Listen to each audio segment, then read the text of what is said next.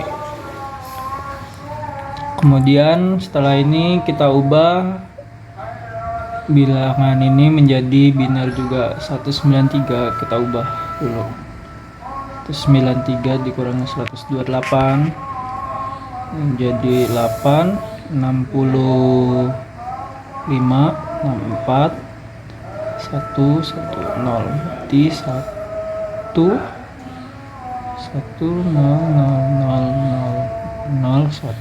sekarang 240 ini kita kurangi dengan 255 saja biar cepat.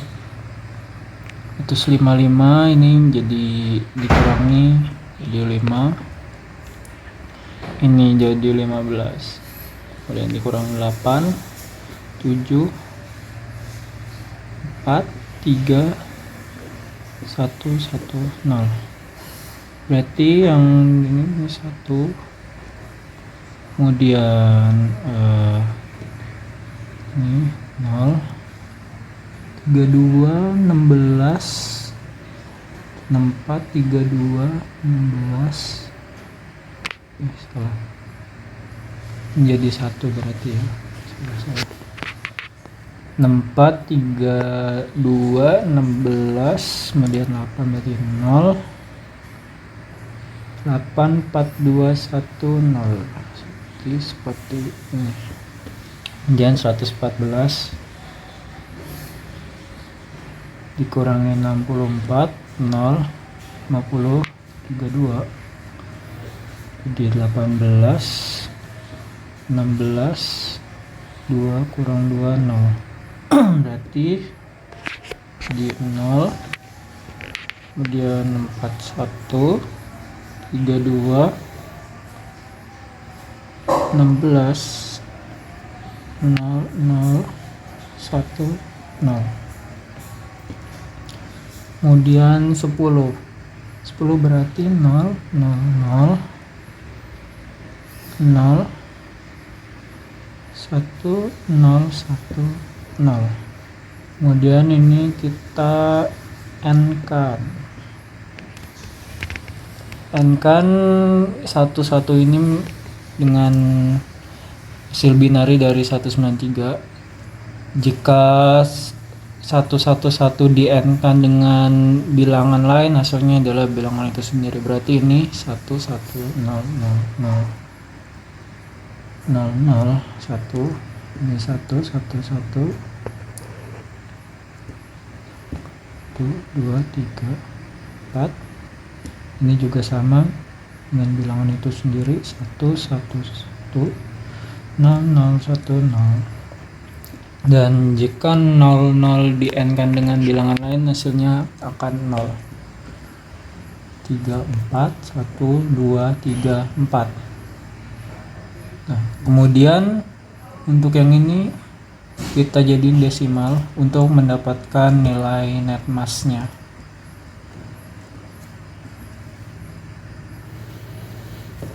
Berapa ini? Coba kita hitung dulu.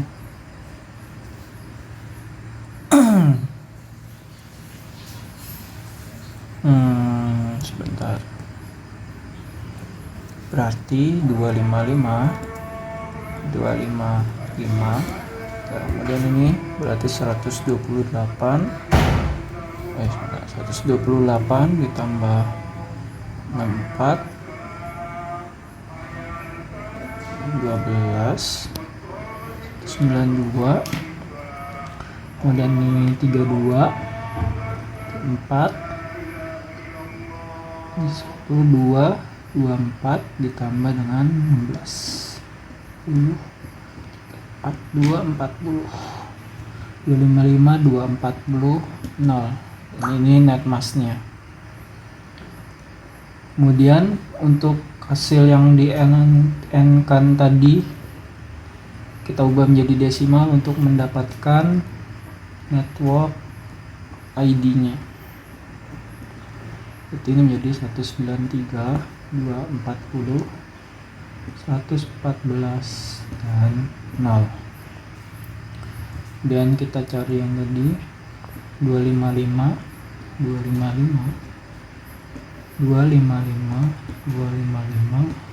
dikurangi dengan net mass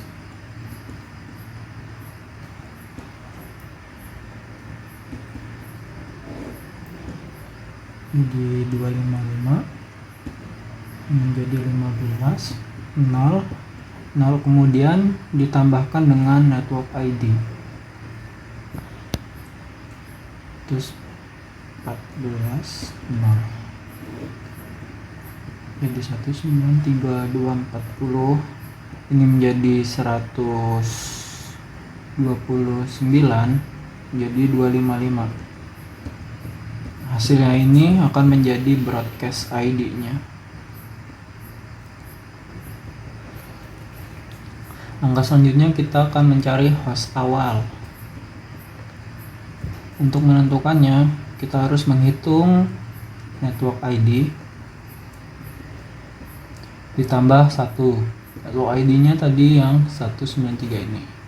93 240 114 0 ditambah 1, hasilnya akan seperti ini.